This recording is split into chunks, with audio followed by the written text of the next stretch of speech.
The last time Donald Trump was elected president, he didn't expect to win and had to rely on the Republican establishment to fill jobs in his administration. That won't be the case this time around. CBS's chief election campaign correspondent Robert Costa is watching Trump Act 2 take shape. And so, Robert, what are you hearing about this potential transition?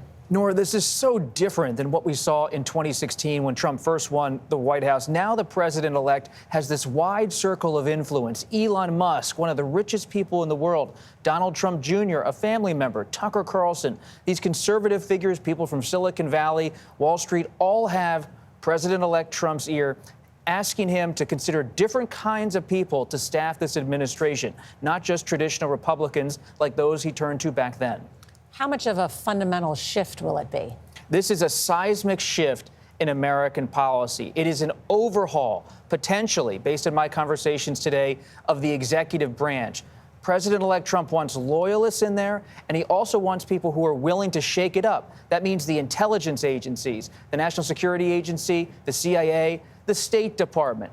What's going on at the Federal Trade Commission? All of it will have Trump's fingerprints on policy and attitude.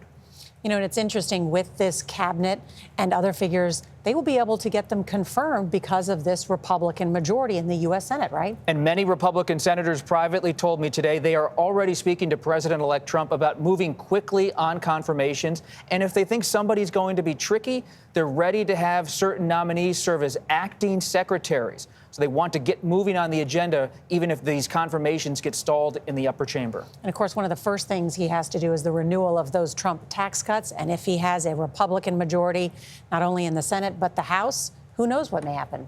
Americans should be bracing for a total change in economic policy.